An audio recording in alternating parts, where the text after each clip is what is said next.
Hello, everybody. Welcome to episode number 153 of the It's the Pictures podcast. My name is John Gilpatrick, and joining me, as always, is Max Colville. How are you, Max? I'm doing okay. It's nice to know, I'm thinking about the air quality these days, John. Are you thinking about the air quality? Yes. I want to not, but it's hard, especially for an asthmatic. Yeah, it's hard not to. Yeah, so I'm sure anybody in the northern hemisphere of the United States has known that the Canadian wildfires have been crazy this year, and I never cared about the air quality number before, but now I'm checking it weekly. It is really funny. It's like I know all the colors and the levels, and it's like I couldn't have told you any of that stuff like 2.5 weeks ago. It's not as bad as it was for that a little stretch, probably around the time we last recorded, but it's don't want to go out of your house if you don't have to. At least I don't, and it does feel really confining being stuck in the house, not even be able to open a window. I mean, just not great. Yeah, Get not your shit under great. control, Canada. We got enough problems down here. Please stop adding to them. But outside of that, we're in summer movie season. It seems like there's been a few exciting movies that have come out that have done well, and other movies where it just feels like either people just don't care about them or they're just not hitting as well as people expected. Yeah, I mean, I will say for myself, we talked before we started recording, and I haven't been in the movies in months. I haven't really seen anything new release in a while, even a streamer or something that is you didn't turn on you didn't turn on Extraction 2 with Chris Hemsworth right away? No, I'm feeling very, very uninspired. But it was not unforeseeable. I remember looking at the calendar for the year, when we were doing our episode earlier this year, most anticipated, and thinking that it looked really bleak from kind of a big budget perspective, but I thought that the kind of mid to small movies, auteur-driven stuff primarily that was coming out, mostly at the end of the year, was as promising as it's been in the post-COVID era for sure. So the Get John to the Movies quota didn't quite reach. It's going to be heavily backloaded, I suspect. Yeah. But yeah, it's a lot. These are movies that largely I had no intention of seeing, kind of without knowing much about them before the year started, outside of kind of title and franchise stuff. And after their, release and, kind of the buzz, nothing kind of changed my mind there. So it kind of sucks. It's sapping me of some excitement. I'm probably going to charge out. We're going to be talking on this episode about the Indiana Jones franchise. Of course, the new entry is the Dial of Destiny, 15 years after the previous one. So we'll talk about that franchise. I'm assuming I'll charge out to see Dial of Destiny at some point. And there's definitely July movies I'm excited about, but for me, July is kind of the start of the year, and that is much later than it normally is. So yeah, it sucks. Well, John, we should start with our box office game then, if we're already this far. And I might surprise you and tell you that outside of Fast X and Elemental, I've seen every movie that we had slated. Well, that's because you actually do your homework for this podcast, and I don't. No. Me going to see The Flash on Father's Day was not a thing that I really wanted to do. It was more I went to the drive-in and saw The Flash and Transformers back to back, and those were perfectly bad movies to watch at a drive-in. Yeah. I didn't need to hear every line of dialogue type deal. I wouldn't assume so, yeah. And you certainly aren't getting a lot from just the visuals either. Yeah. The Flash, if it certainly didn't go viral from the movie theaters, I would say, The only things that went viral related to the Flash were the that really like crummy VFX shot and the fact that they were giving away buy one get one tickets. Yes, on the second weekend. Yeah, I saw that. So that was all like pretty wild, and just a sign of like I would say fantastic management over at the Warner Brothers company. Well, John, you'll be happy because like it looks like they put all their marketing budget for the entire summer into Barbie. So, Well, uh, that's good for me in my game, and for me as someone who's especially intrigued by that title. Um, have you been like slammed by marketing by that? Have you seen it everywhere? I haven't because, like, I'm not on social media anymore. I don't really watch TV, and I haven't been to the movies. So I've been pretty lucky, I guess, but I know it's a big thing. I mean, I know I'm like, it's hard to completely avoid, but I do a pretty good job at kind of like not seeing a lot of this stuff. I mean, if you were watching ESPN today, I saw like blanket ads for the new Indiana Jones, like on that. So, It sounds about right.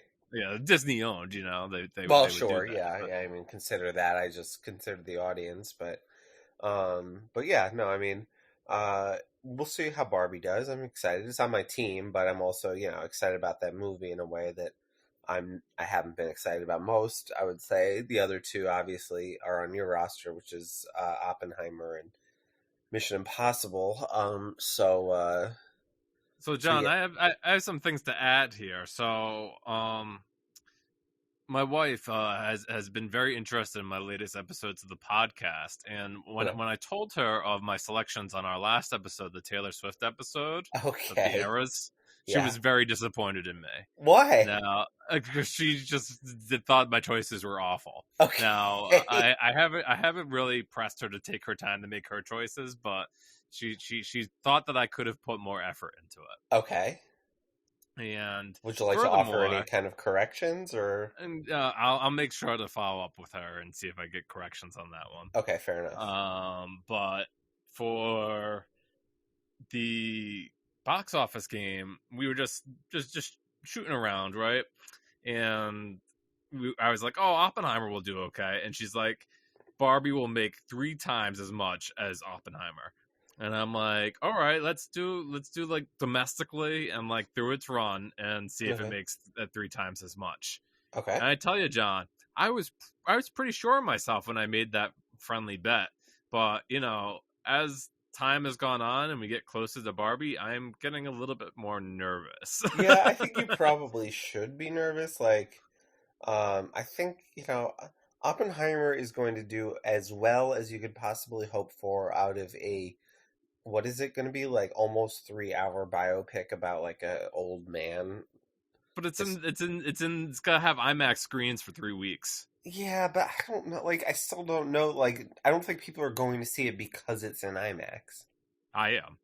Well, you are, yeah, but we're freaks. Like, we Yeah, podcast yeah, about okay. movies. Like, I'm talking about normal people who like aren't even bothering to go see a fast movie or a, whatever nowadays. Like that people are just being way, way more selective about what they're going to see in the theaters. And, maybe it's because they're not getting anything good, but I just think that like movie going is becoming niche in a way that is concerning, but um, you know, it is what it is, I guess.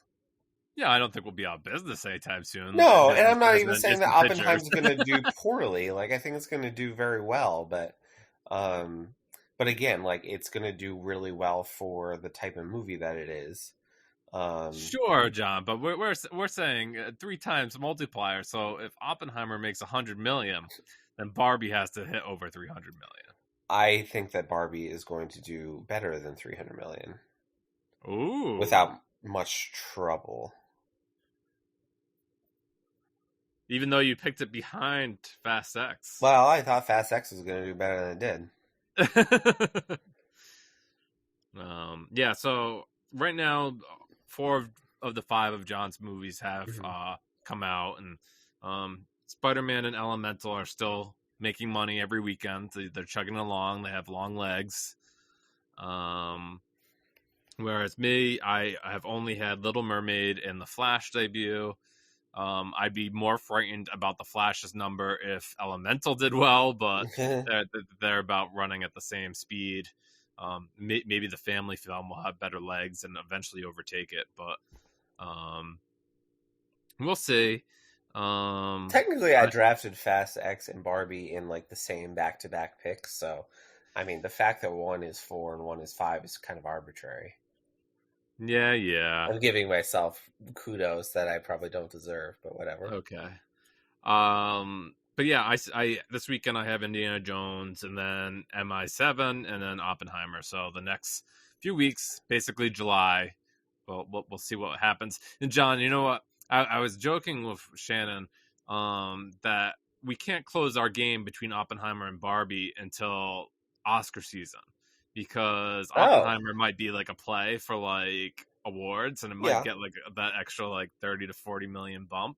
that's probably And generous, but like also like not if it's closed, it's not like inappropriate, but you have a little ways to go still. yeah. But that was kind of my feeling, and you know, if I can drag that out, maybe she'll forget, and That's true. uh, you know, I won't have to hear her ha ha ha at me for a little while. Fair enough, but she'll always have the Taylor Swift podcast, I guess.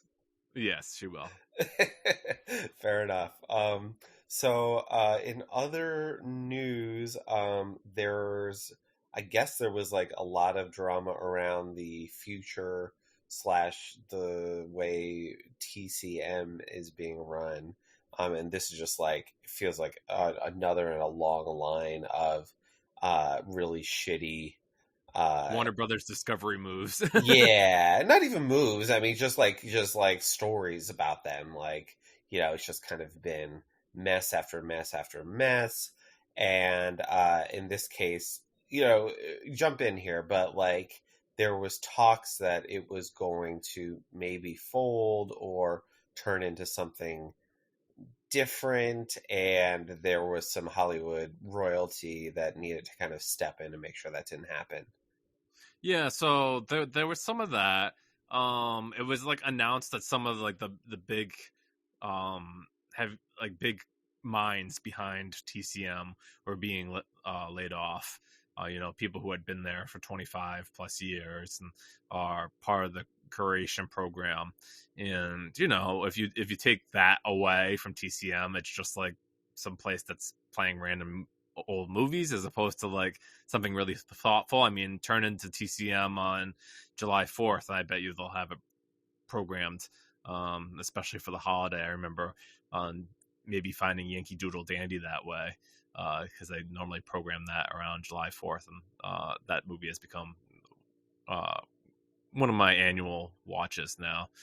Um, and then came word that was even worse than that, in that out of the 90-person staff at TCM, Warner Brothers Discovery laid off 70 of those people and reduced the staff to like 20 people. So, you know, like a pretty skeleton crew over there at TCM.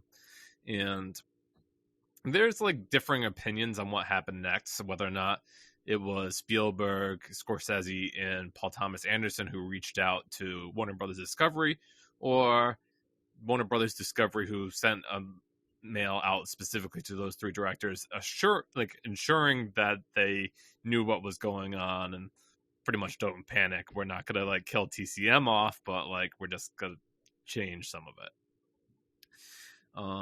Come like I think today there was another update that like they've brought back one of the people that they laid off, and to make sure that the channel stays pretty stable.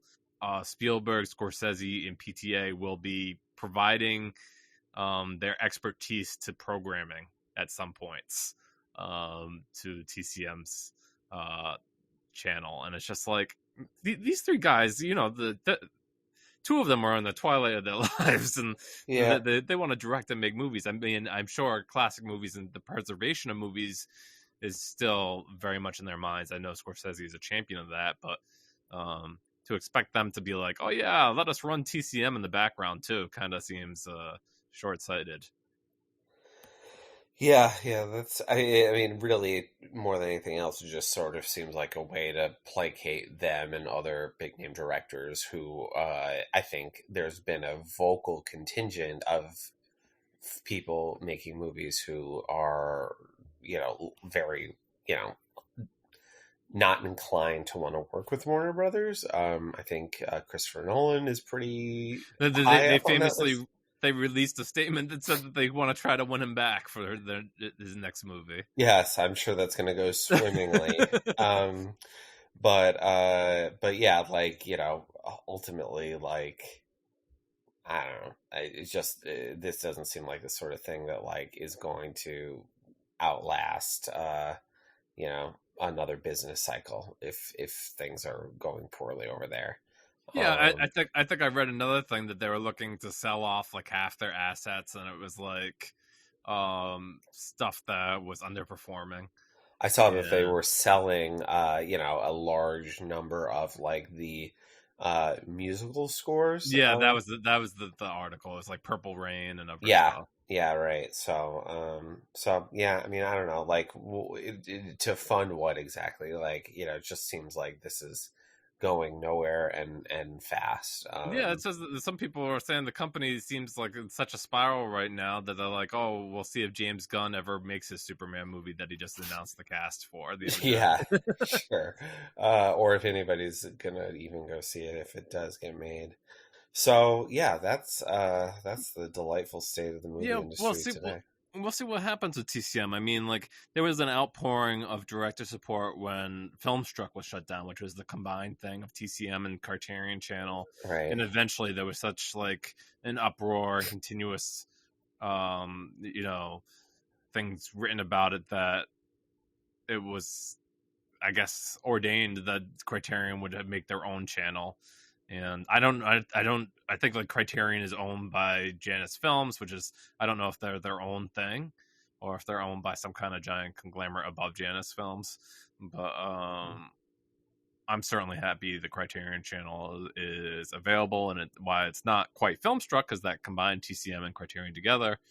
Um, it's still a fantastic thing, and it would be great if TCM could, if it needed to, become something like that, in order to justify it sticking around. But we'll see what is in the pipeline.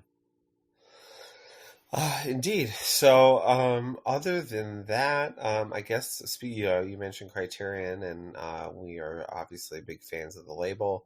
The twice a year sale has, I guess, as of you listening to this, has begun. It's technically tomorrow as of us recording, and is going to run from for most of the month of July until the 28th. Is there anything that you are planning on picking up this month? Oh, John, I'm so glad you asked because Ah, because I was making a sheet of stuff that I wanted, and um, why I hope that I receive after hours from Criterion. If I don't, that will certainly be one that I get. That's the Martin Scorsese movie that I think I talked about briefly last episode. It's coming out on Blu-ray and 4K. Other stuff that I'm looking forward to. I saw The Watermelon Woman on the Criterion Channel maybe a year or two ago, and that's kind of exciting. That's getting a Blu-ray physical release, so probably pick that up. There's some older stuff that I wanted, like an Ozo film called like Green Tea Over Rice that I never bought, that I've uh-huh. heard is pretty good. I've never watched the Holocaust documentary Shoah, which I kind of put off because it's a 9-hour documentary, but I'm like, maybe it's time to watch that. And after you and I talked, John, I'm interested in buying the Criterion of the Manchurian Candidate. I know that Kino Lorber just released like a 4K version of that, but I think I'd rather have the Criterion with whatever extras that they have, and um, go that way. Cool. Yeah, I mean it's a great movie. So that'll be good. I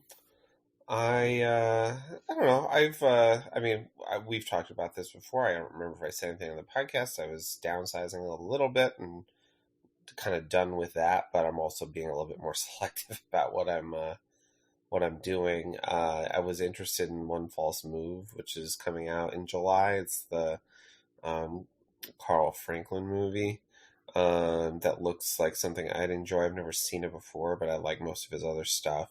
Bill Paxton is in that, and Billy Bob Thornton. And yeah, I mean, it's the only like I thing. thought you would be a guy who'd kind of be interested in the Bogdanovich Targets movie. I saw that I've and seen Targets. I really like okay. Targets. I wasn't sure if I was going to necessarily buy it, but it's a really good movie. Oh, I've never seen it, so Yeah. No, I would highly recommend it. And you know, I think that it's a definitely a worthy addition to the collection. yeah, some of the Um, stuff that Criterion sent me recently that I'd also recommend for the sale is like Thelma and Louise recently was released by yeah, Criterion Blu-ray 4K, and a 4K release of Time Bandits. Uh, I recently got, so yeah, that's other stuff I can recommend. cool. So there you have it.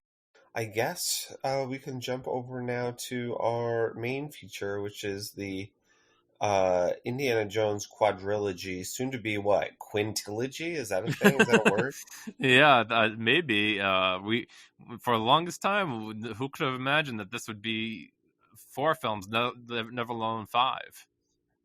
It is really weird. I mean, that like you had this trilogy of films that were, you know, very popular in the 1980s, really spanning almost the entire decade. Um, and then they were sort of like did the like one last ride with Indy in 2008 with Crystal Skull, which and I remember we'll talk about it more as we get into each movie, but like I remember when it was coming out and just like it blew my mind that there was like I was going to go see an Indiana Jones movie. I was just like I couldn't even believe it. And now they're like they didn't do it anymore for even a longer period of time. I think no, maybe roughly the same, a little bit less, but still like a you know decade and a half. And it's like here we go again. It's just so weird. Now I will say that like I feel like since Crystal Skull came out, like there was constant rumors of an Indiana Jones 5. And I don't know if that was always the case between Last Crusade and Crystal Skull, but it is just I think it's just such a weird thing.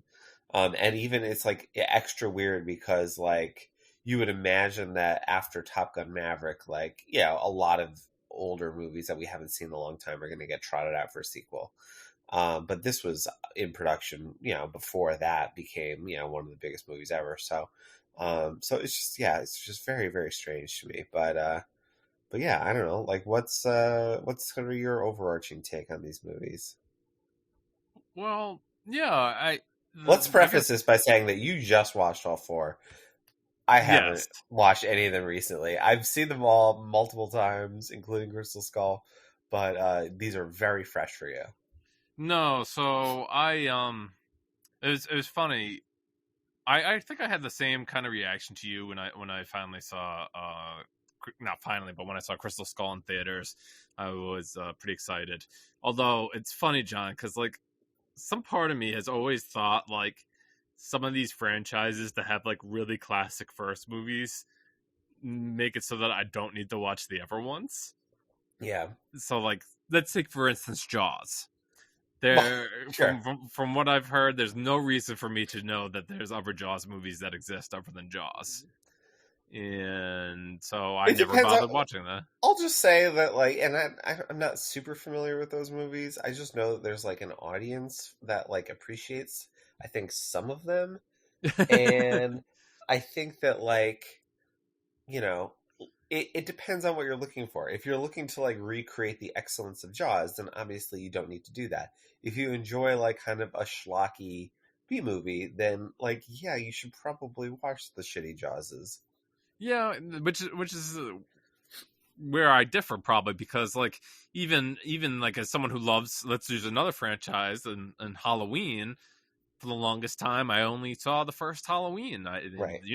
That franchise has about 10 movies. Yeah, and some of Uh, them are like really weird failures, and others are just stupid. right. So, anyways, I always just for the longest time only saw Raiders and didn't bother with Temple of Doom or Last Crusade. Just knew in my mind that movie was pretty much perfect.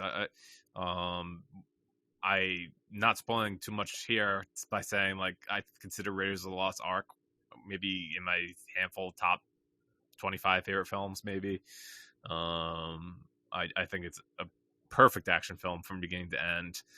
Um, but yeah, for the longest time I didn't think I needed to watch them, but I did. I don't know if it was right around when Crystal Skull was coming out that I said, "Oh, I might as well turn these on if I'm going to go see another one."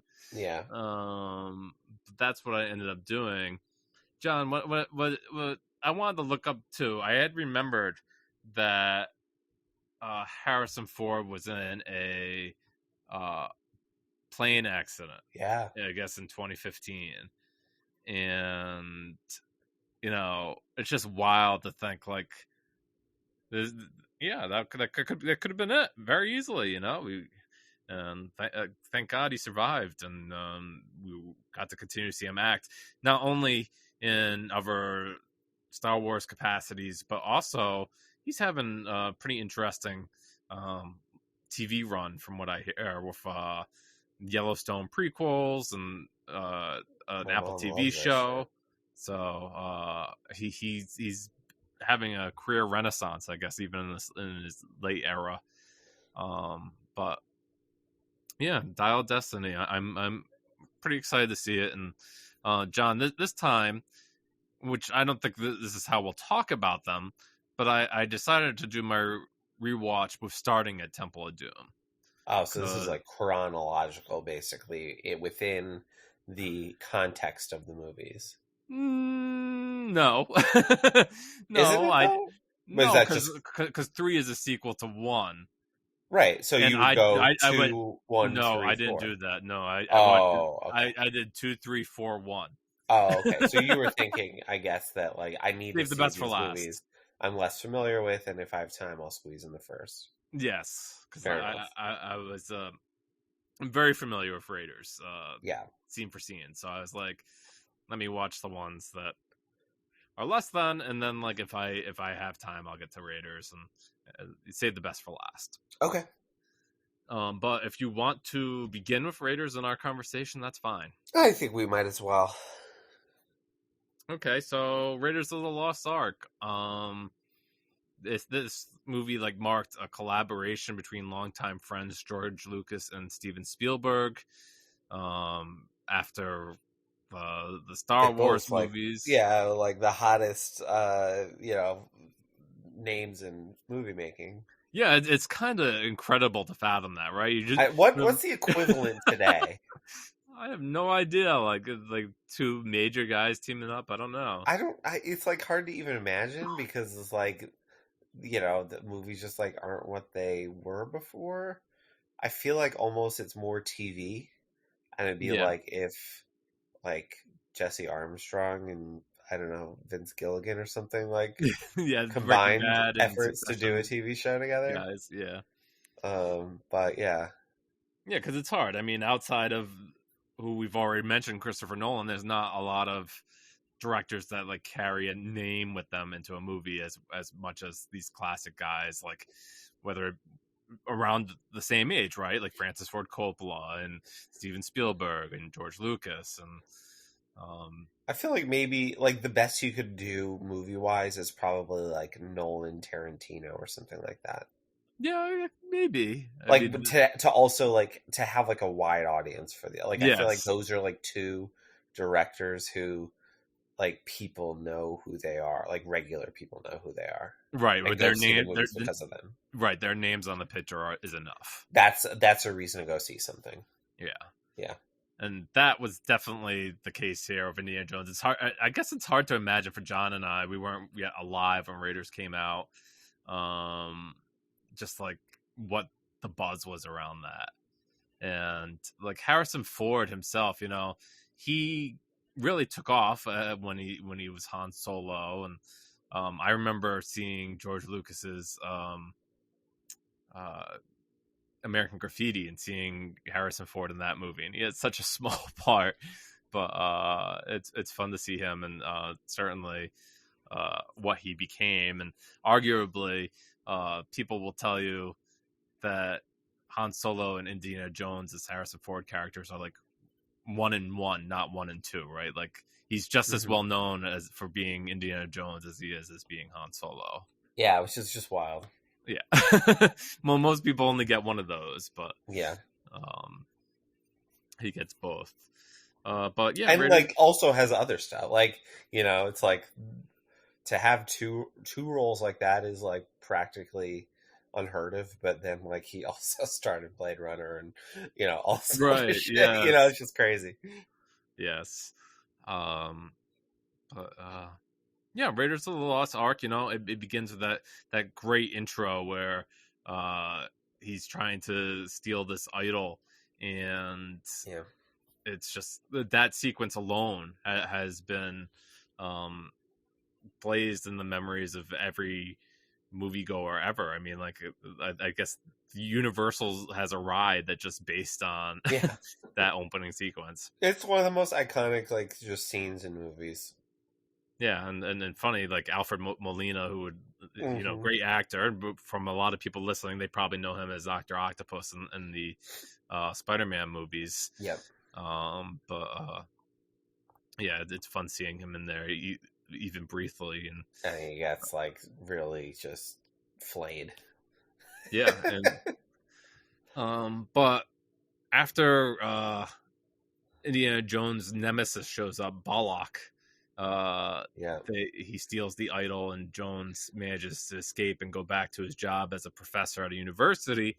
The government comes up to him and asks him if he wants to go on this journey to find this mysterious MacGuffin, which I only use mysterious MacGuffin because that's pretty much what he looks for in every movie. Right. And in this But movie, but it they was. are like they have like a historic for them, maybe not every single one, but at least in this case, and then in the movie that like is its most direct sequel, they are like have historical relevance. Right. I'm glad. I'm glad you corrected that when you're Yeah, thinking about the later movies. yeah, for sure. Um.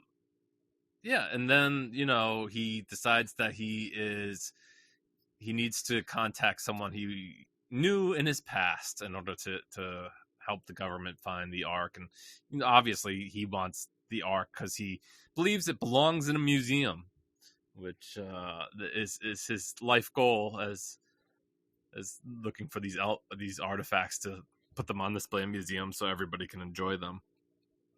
Um, so he goes to find his old friend Marion, and she's halfway across the world. And I think the movie does a really fun job of introducing her character. She's like doing a shots competition with somebody for money, which is just Right. Yeah. It's just really just outstanding character building. yeah.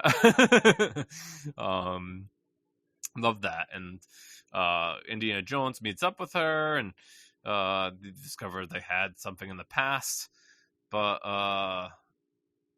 it's hard to read how she feels about seeing him again.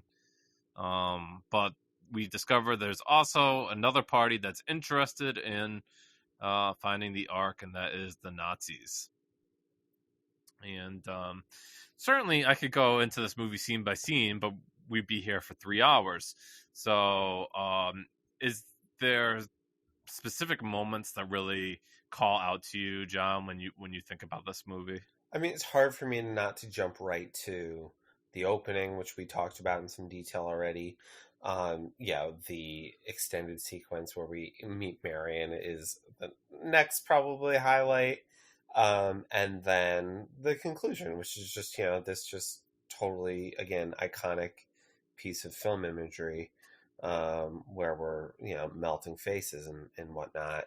To me, those are like the big three. I mean, everything else is small, like, the scene where he shoots the guy who pulls a sword on Yeah, him. very Yeah, funny. really funny.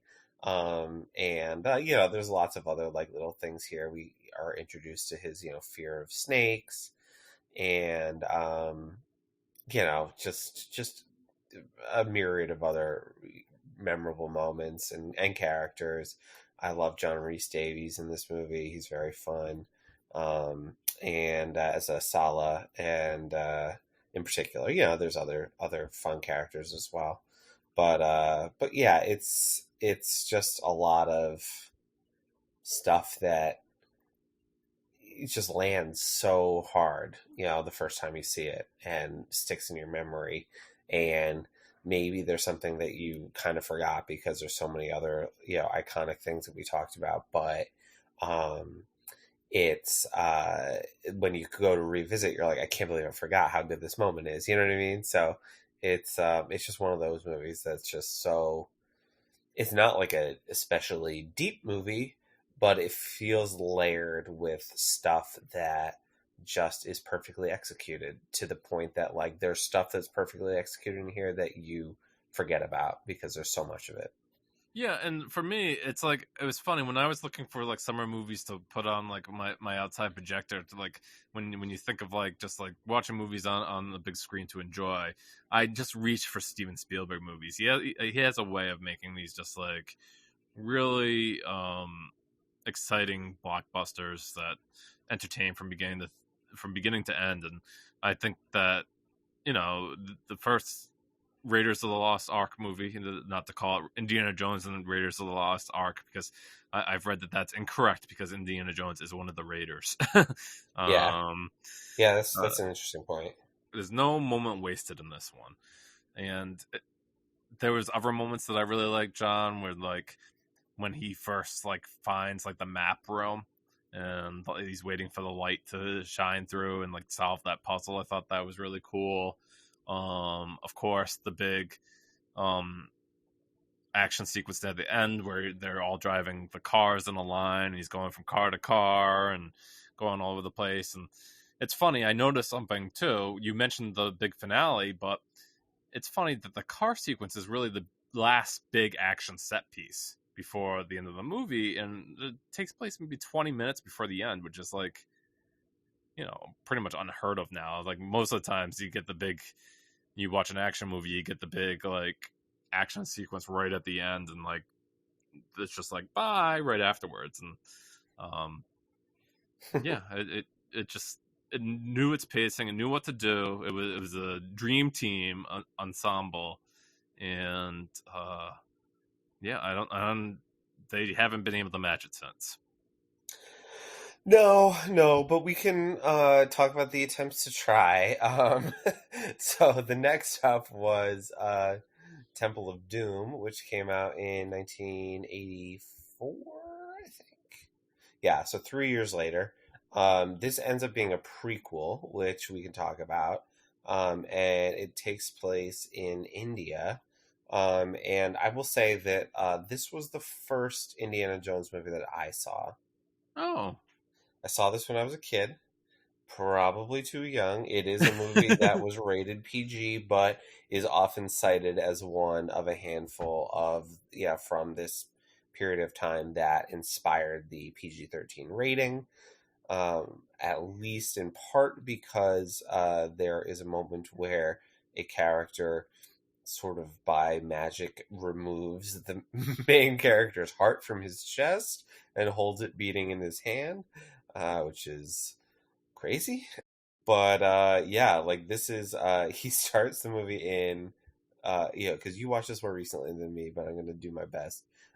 Starts the movie in China, Yeah. and ends up falling out of a plane with a couple other characters, Willie, who is a lounge singer, and Short Round, who is Nope, he's not short round in this. he's not there yet. No, is he short round in this? I thought like he has a different name in this movie, doesn't No, his he? name's he's Short Round. What other movie was Short Round in? Shorty. Goonies. Yeah, but that's not his. Is that What's his his name? character's name? What's his name in Goonies? I don't know. I've never seen Goonies. You never seen Goonies? Then you No. must be right. His Yeah, name. his name is short round in this. You're right, but Okay, All right. His name is What? Data All or right. All Data right. in All right. Danish. This is This this is is now this is now Oscar winning yeah, actor. Kie Kwan, who won an Oscar like 4 months ago.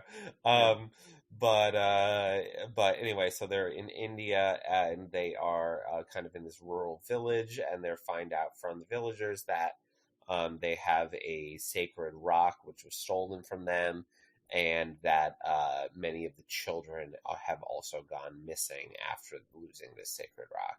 So Indy goes to investigate in kind of the catacombs of the mountains, and finds a, let's say, like a voodoo sort of cult led by a man named Mullah Ram. Um, and yeah, like I said, this is the first one I saw. It was, I guess it must have been on TV when I was a kid, and I was watching it and just kind of transfixed by like how frightening I found a lot of it. But I mentioned the heart. There's like this like very like elaborate contraption that Willie gets um, attached to, which like lowers her into a pit of lava, Yeah. which was so scary. Then there's the this mine cart race, which I always found very exciting, and a climax on like the most rickety and scary bridge imaginable. Um, so it's just like feeding into a lot of like childhood fears of mine, which is like kind of like really scary, like devilly stuff almost, with fire and hearts and Indiana scary Jones shit. is like a zombie for a little bit of this Yeah, movie. and then heights and yeah, like to me it was like everything. I'm oh, there's like the voodoo doll scene as Yeah. well, which was crazy. I love this movie, and I don't know how much of it is like that, like I like watching things that like really scared me as a kid, because it makes me feel big and tough that like they don't scare me anymore. But like I can't overstate how much this movie like gave me nightmares, and that like as I kind of got past that, I just loved it. And I know people don't like it because they find Willie really annoying. She is. They find Short Round really annoying. He is. Even though I think maybe we appreciate him more now because of the meta story and what the actor went on to do. Kate Capshaw, we should say, is married to Steven Spielberg from this movie, which is kind of crazy too. But yeah, it's hard to put this movie on the same level as freaking Raiders of the Lost Ark, but like it's very clear 2-2 for me. Now, John, I'm gonna give you another spoiler while Okay. we're talking about these. I have come to the conclusion after watching all four Yeah. that there are no bad Indiana Jones movies. Okay, I agree. Okay. Because for the longest time, I thought that I liked this one the least. Okay, that's, I mean, fair enough. I'm sure you could probably still say that, and it's not a crazy take, or even if you say you like it, it could still be the least favorite. No, I like I I don't I kind of want to like get away from that for these at least. There's just so much like trashing of certain entries of this franchise that I think like it's fair to say like even though they were trying to capture lightning in a bottle again and they never did, Yeah. um, each one of these movies is entertaining Um, and I agree. I still like maybe you're right, John. Like I if you want to know what my opinion on this movie is, it improved a half star on Letterboxd Okay, well, hey, I'll on this take one. it. I mean, if that's the K Wan winning the Oscar, then then that's the half star, I guess. Maybe I can appreciate him more, and he's not so obnoxious. Yeah. What do you think about just the fact that like they did a prequel as the sequel? That was that it was a big risk, but John, I raise you this point Uh-huh. that I think the beginning of Temple of Doom is only second to Raiders as far as beginnings, because like I think like the first like 20 minutes of this movie absolutely rips. Yeah, they Um, do. The anything goes stuff yeah, is like I think it's pretty funny and tongue in cheek. I feel like people like get right off the bat. They're like, "Oh, I do not like this woman at all." yeah. But I think it's really pretty enjoyable, and like you get all the backstory of like what's going on and kind of the mountains of this area in India.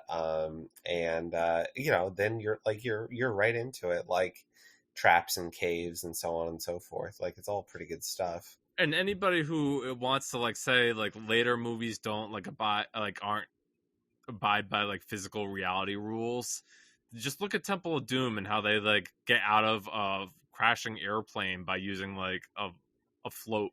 Yeah, Like right. Oh my if they'd god, be able yeah, to it's survive completely that. insane. I think that like what I find kind of interesting about like the fact that they did a prequel is that like it totally is not like the prequels of today, which are like like I'm thinking of another prequel. Ironically enough, is Solo, Right. where it's like we have to explain where his name came from and where he met Chewie and how he got to be X, Y, and Z. Like this is literally just another Indiana Jones movie that happened to take place before the last one we saw. Yeah, and There's no if for no other reason than maybe because they liked the relationship with Marion and they didn't want to like make it seem like that didn't happen, and I'm you guessing that's know, all there was to it. Is like they didn't have the actress, and that was kind of it. Or maybe a sense that like they didn't want to have to like revisit like Nazis, or they weren't ready to go into that Cold that is War something stuff I did while we hear were is that still they with didn't want to do Russia. Nazis again. Yeah, it makes like that all makes sense to me. But I appreciate how like unprequely this prequel is because I hate prequels, but this to me is a great prequel because it's just a movie. Yeah, It's right. not trying to fan service in any sort of way. No, I agree with you. It just kind of exists. It's just another story in the Indiana Jones legacy. It's almost similar to what James Bond does. You know, like Hmm. Just moving on. outside of the Daniel Craig era, those kind of like They really built. they kind of sunk up together. But Hmm. otherwise, they were just like, oh, stories. Here you go. It is really funny that like the Daniel Craig movies, like the first one is a reboot and is like, here's how he became 007. The next one is literally it picks up immediately at the conclusion of the previous one. And then the third one is look at this old dinosaur. Yes, yes, that happens. But He was only 2 movies of being like exactly. the hotness. It's funny. But I think it's a good segue to Last Crusade because, ironically, like this movie is a sequel to Raiders of the Lost Ark, but it does a lot of the prequel stuff because we open this movie with basically a pilot for the Adventures of Young Indiana Jones or whatever it's called. Yeah, with River Phoenix. Right, River Phoenix plays young Indiana Jones, and he's on a train, and he's doing all sorts of kid shenanigans while his dad is, you know, playing India for all intents and purposes. And he's, of course, played by, we just mentioned James Bond. He's played by Sean Connery. Yeah.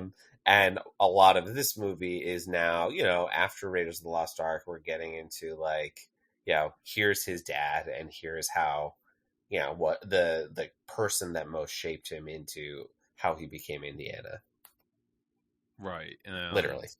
right, and this story brings back the Nazis and the overarching thing. I think like each one of these movies kind of brings in like a specialist who knows something about the artifact that they're looking for.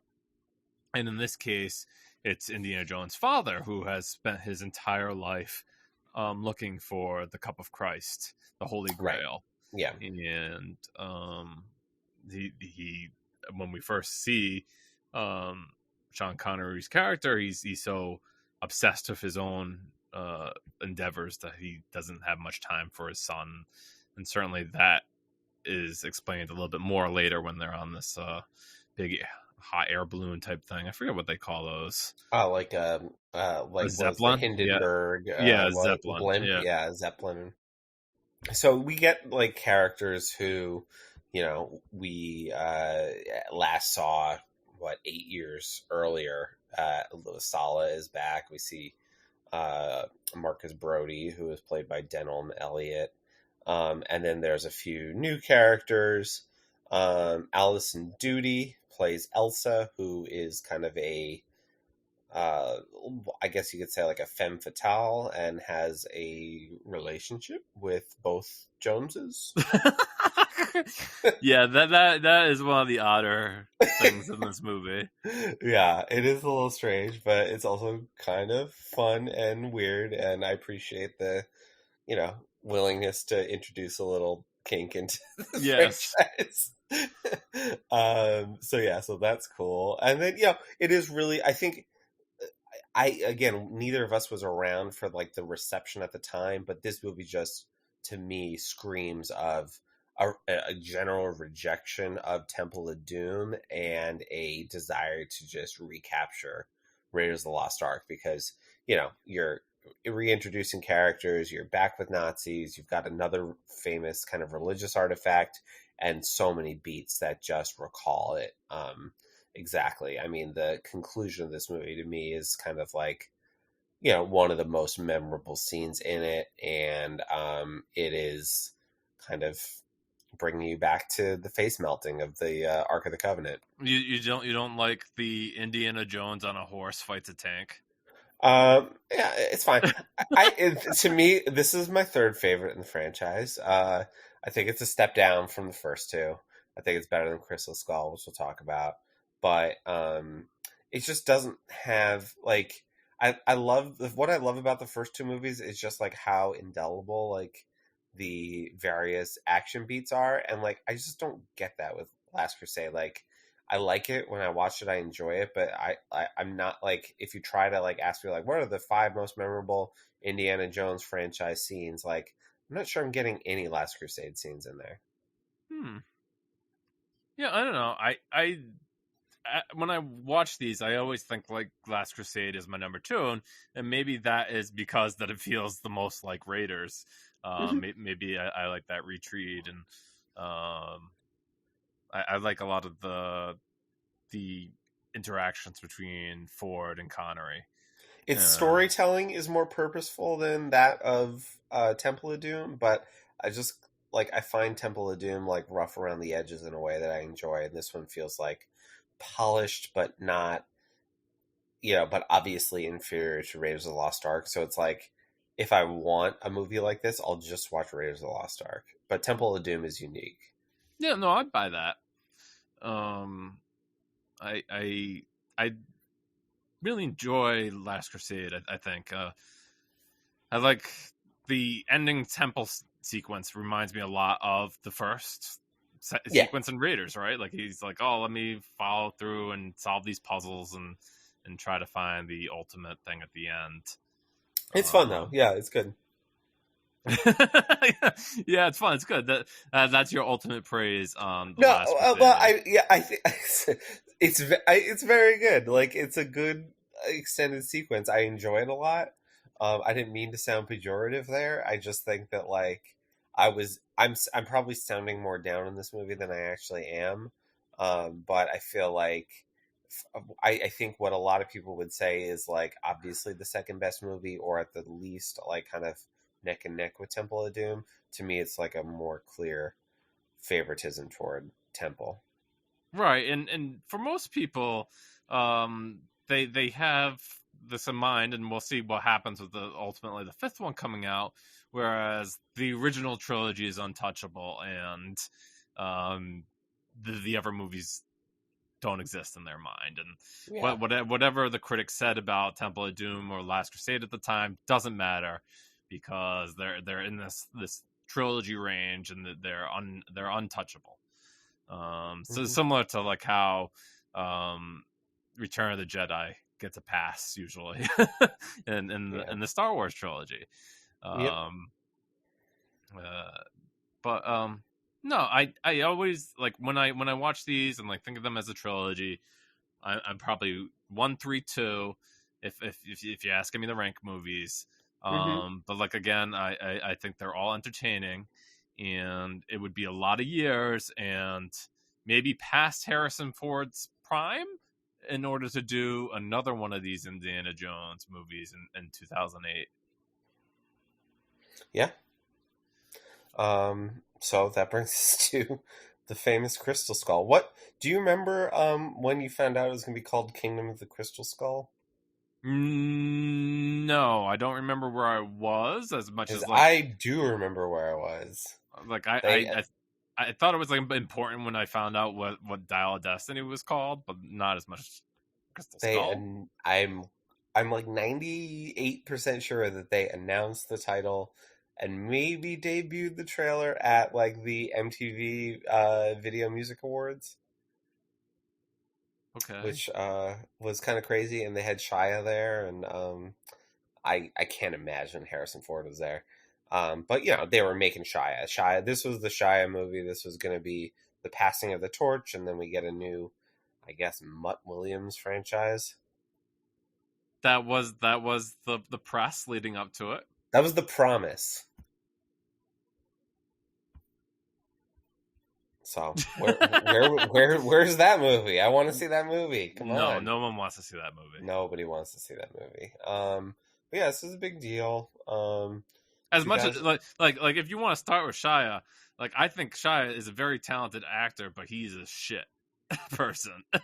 Well, yeah, sure, yeah, and like uh, also this is his skills really came out probably later in his career. I would say earlier in his career and later in his career. Like this is the era where I'm trying to think of like who the equivalent is now of well, like Spielberg knew Shia because like he was executive producer on the Transformers movies, so like right. But yeah, like he he was in every franchise. He was Transformers, Indiana Jones. Felt like he was kind of just always bandied about, even if he didn't end up getting the role. He's a finalist or in consideration. Then the Hurt Locker comes out, and Jeremy Renner gets like literally all those parts, and they'll pass that baton on to a few others up until today, when I'm not entirely sure who it is, I like um, Nicholas Holt is but always yeah. up Oh, for well, I guess it's roles. Chris Pratt, right? Well, no, I Chris would say Pratt, Nick. or even giving him like, Do you hear me? yeah, I can hear you. Yeah, Nicholas Holt. You know him, Yeah, yeah, the War Boy. Yeah, they said he was up for Superman. I saw that too. Yeah, Yeah. yeah. So yeah, But he's one of those guys that gets thrown around. But anyways, what's the tell us a little bit about the plot of Crystal Skull, and I guess your thoughts on it. all right. So yeah, Crystal Skull. This one was the return of Indiana Jones, and maybe it was exciting just because of that reason. A lot of expectations. Spielberg back in the director's chair once again. They were looking to maybe capture that lightning in a bottle again, and recapture what was good about the first movies. It takes place a little later. They're really worried about I guess like Stalinism and Lenin and communists, and so like that's a big play in this movie. And Mm-hmm. um, the villain of the piece is really played by Kate Blanchett. The phenomenal actress, Yeah, who is not very good in this movie. yeah, Uh, yeah. she is hunting down aliens, and we first meet her in Area 51, where she's captured Harrison Ford's Indiana Jones and his good friend Mac, Right, and Ray Winstone. yeah, and tries to get them to reveal where the alien is, and calamity happens, and Indiana Jones escapes.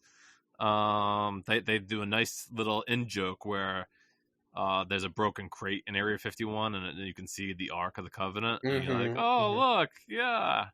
I remember that.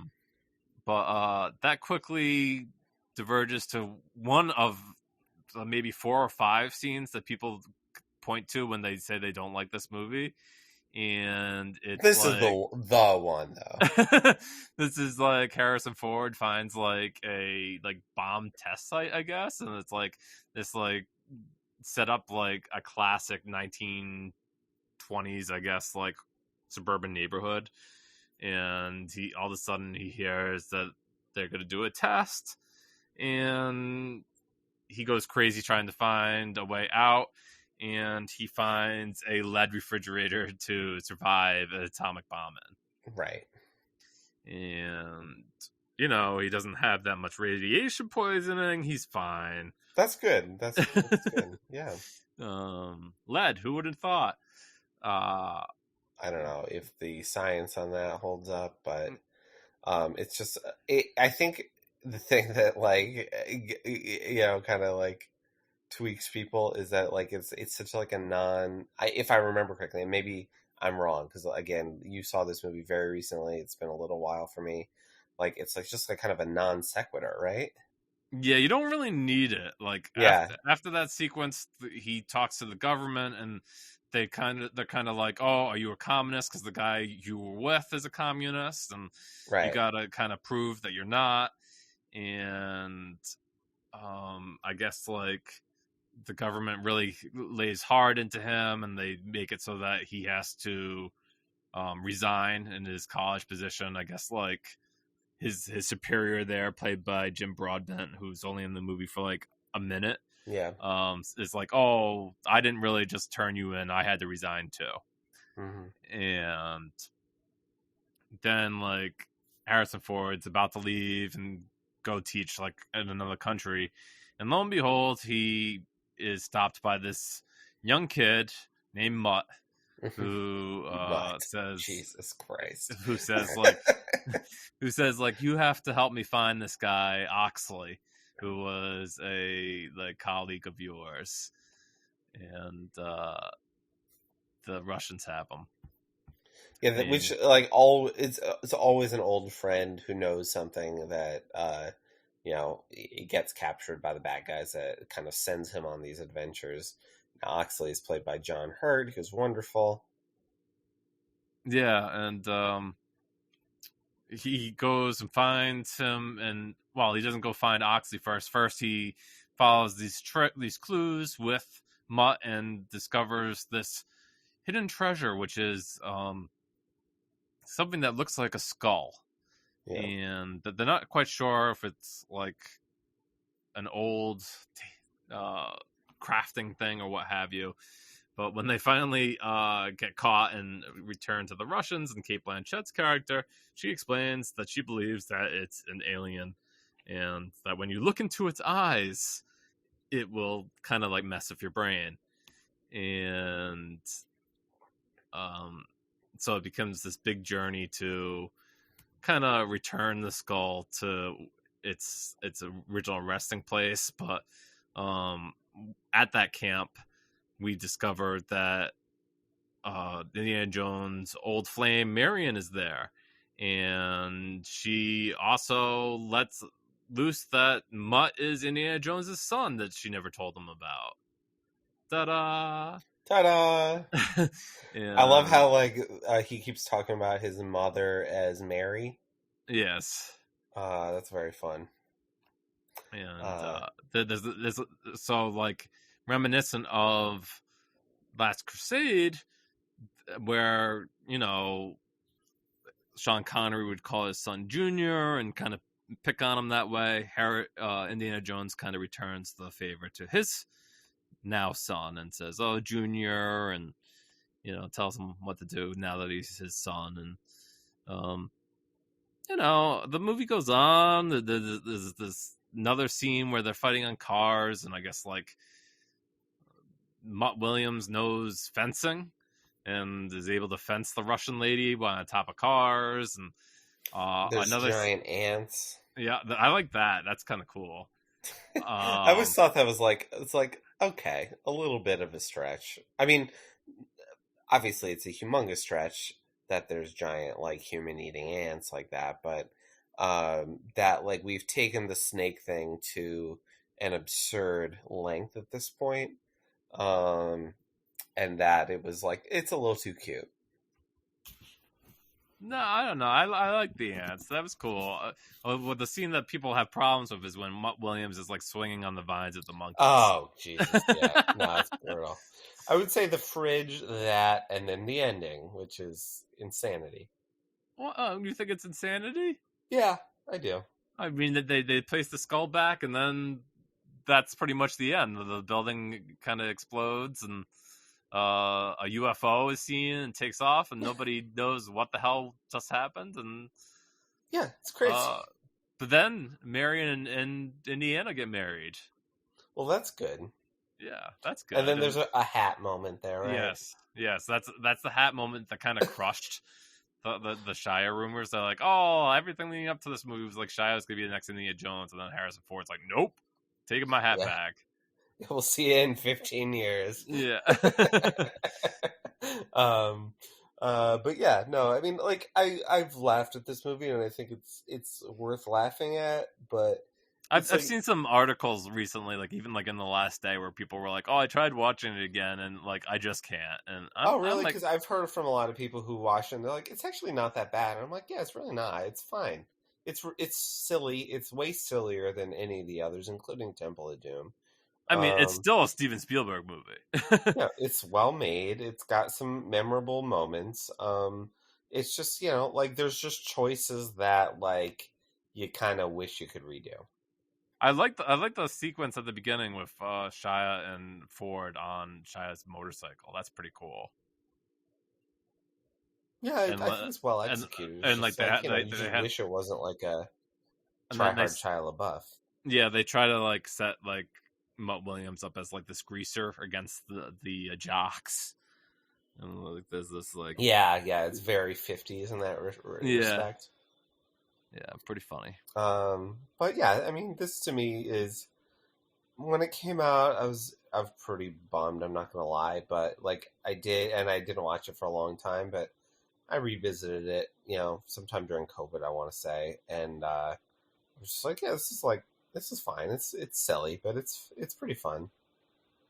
Yeah, I mean, like I don't think it's like egregiously bad, and maybe like on reflection, like any movie that we think is like egregiously bad, there that I won't say like all movies will be eventually rewarded based on like our expectations being lowered, because I don't think that holds true with every single one. Yeah, But certainly this, I was glad to see it, and like I said, like maybe my biggest argument against it, and I can't imagine how they'll do it in Dial of Destiny, is that even in this movie, Harrison Ford seems like he's a little too old to be doing a lot of oh, the stuff that he big does. time. Yeah, And I'm like, that is like something that's missing from those original movies that in this and the newer one. And I just don't know how they're going to like do that in this one. I mean, like maybe Indiana Jones in the movie won't be like the same age as Harrison Ford is. Like maybe they'll play it like, oh, he's actually 60 in the movie and not like an 80-year-old man in real life. yeah. I don't know. It's gonna be very awkward. I mean, a lot of people are like, hopefully they can do better than Robert De Niro curb stomping that guy. Yeah. Well, they said like from like I said, I didn't get a chance to see the press screening of Dial of Destiny, and like what I've heard is like the movie kind of starts with like one of those like CGI jobs of using like Harrison Ford's old face and like Hmm. um a flashback, if you will, and so they'll still try to like remind people of young Harrison Ford. Yeah. Well, whatever works. Also, the buzz has been, I want to say, mixed. I don't know where it's at on, like, Rotten Tomatoes right Yeah, now. I think it's like right there in the middle, like not. Yeah, it's kind of like, whatever. But I I'll still still have. see it. I'm still very excited about it, no matter what the muted things are. I mean, I sat through 4 of these things, and I wouldn't I say. Sorry, go ahead. I no, I'm saying like I don't think like I don't think it's going to be awful. I think I saw someone who was like, "Oh, I placed it like right in the middle of them," and like they were like, "Oh, Raiders and Crusade 1 and 2, and then Dial of Destiny, and then Temple of Doom, and then Crystal Skull." And I'm like, if that's what this ends up being, then I will be perfect. Please, this punch. Yeah, It's the movie so far this summer of the big blockbuster releases that I'm most excited to see and most confident that I'll actually bother going to see. But I won't lie and say that like I'm as excited as I was, pre-Cannes where it premiered and kind of some Poop of the the bed. helium came out of the balloon. Yeah, yeah. Well, that's the thing because it's like it's the unexpected, right? Like on second thoughts, it's like, oh, maybe they should have hold embargo to like 2 days before and like Yeah, just let it play out. Because like if we want to go back to box office for a second, it's like does this lukewarm reception affect box office? And it might because like people weren't crazy about Crystal Skull. yeah, Um, yep. whereas like I don't think the Star Wars movies really suffered. I don't think Rise of the Skywalker suffered from being awful. You know, it just people went to go see it. Yeah, I mean they didn't do. Yeah, yeah, they did. A zillion people saw that movie. Oh God. Um. So, all right. Well, I mean, anything else you want to add before we move off of indie here?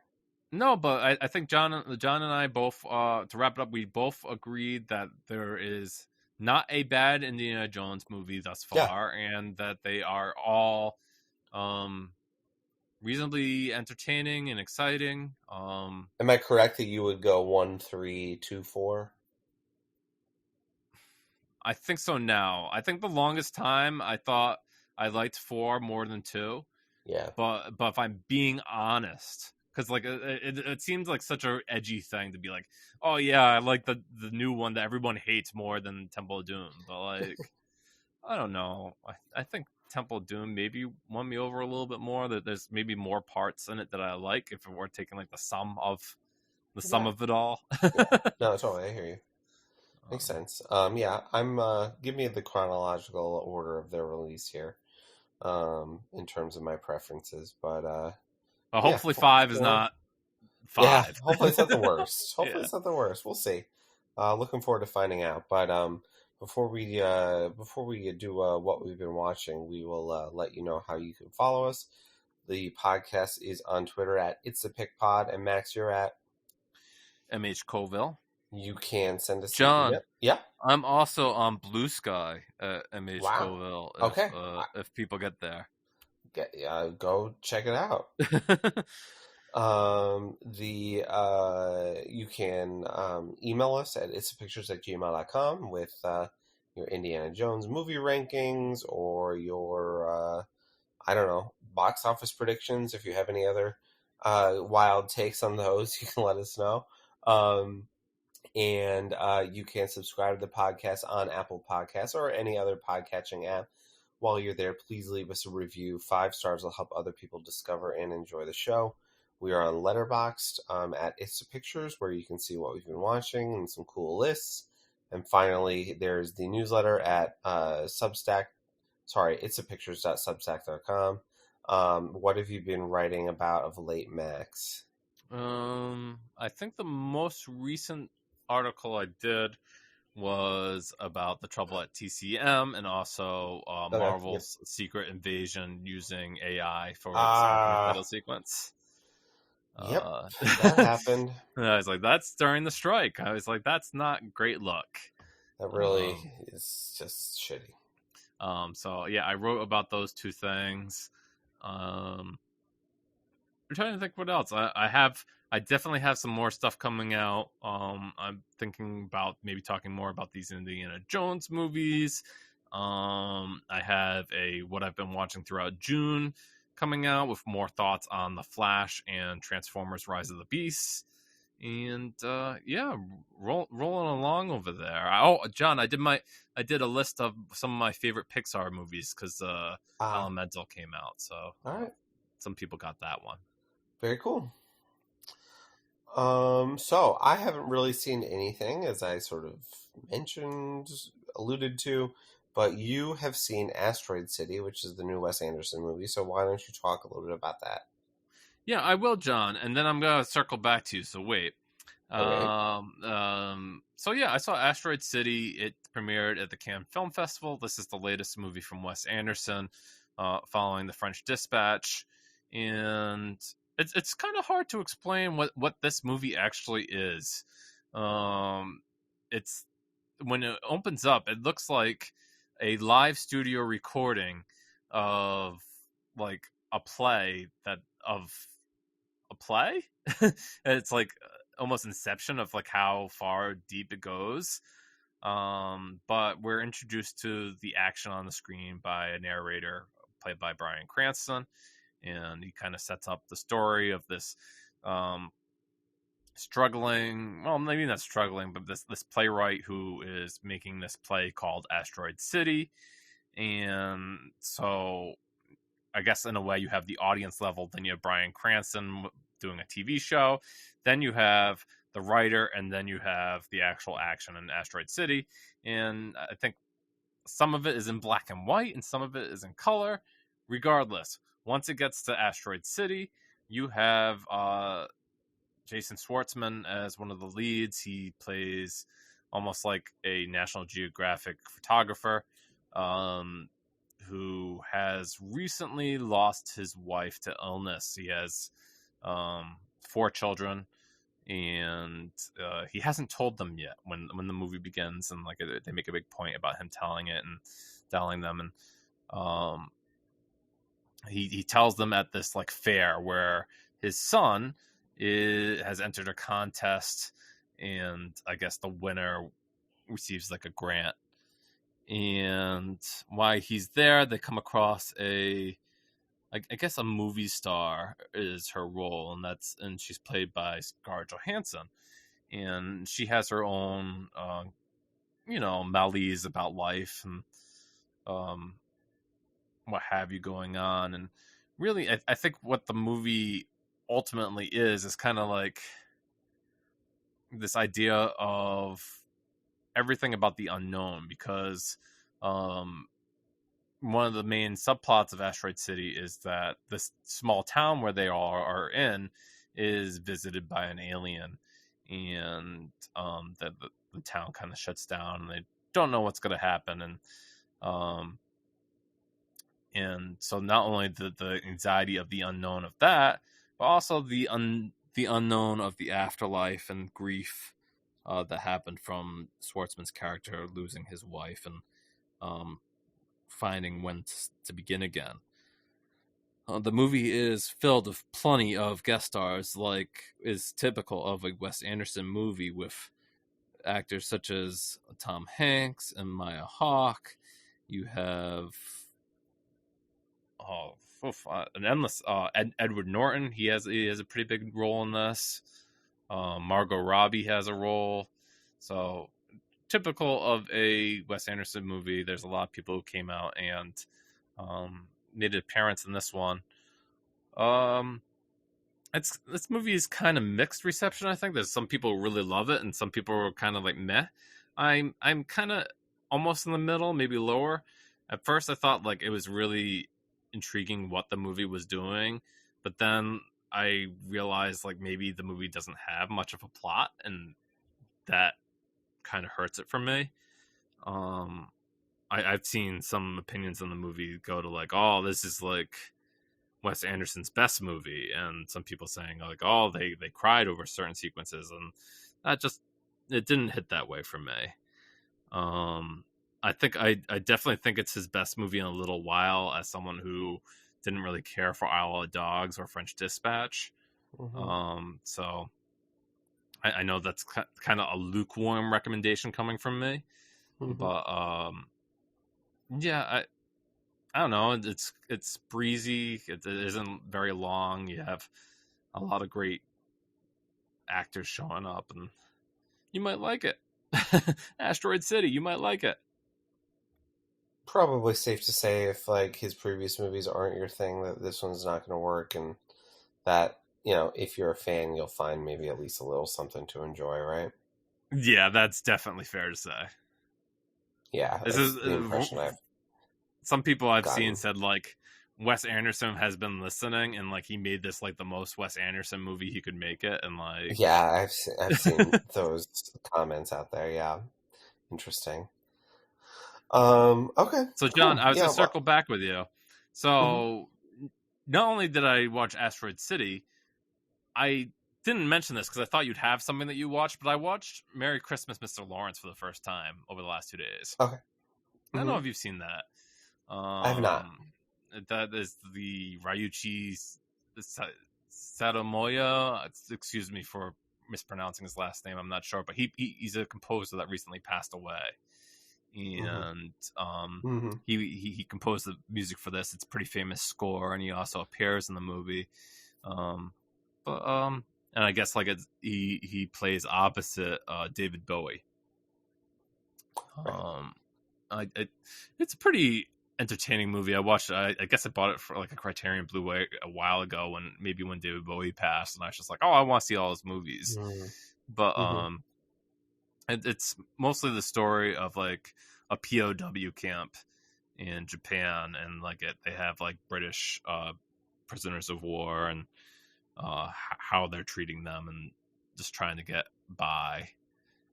I guess if you've seen it, kind of reminded me of like other POW movies like Cool Hand Luke or The Great Escape.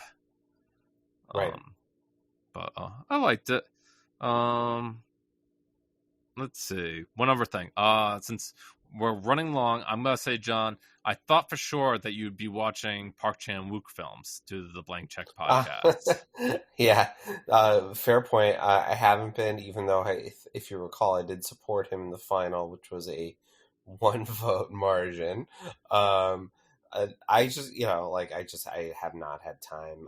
So I have a backlog of episodes I need to catch up on, and some movies I need to figure out how to see, because I know some of them are a little bit more challenging to track down than maybe the average miniseries. Yeah, it's not like Old Boy, right? That's got to be back in theaters in August. Right, yeah. So no, I haven't been keeping up as much as I would have liked, but that is out there if people are so inclined to dig into that director's filmography. All right. Well, John, I hope you have a very nice July 4th, and that thank you. You too. You catch Dial of Destiny soon. Maybe we could talk about it soon too. It'd be fun. Gear up for a big July of Mission Impossible, Barbie, Oppenheimer. Yep. All right. Well, we thank you for listening, and we'll talk to you soon.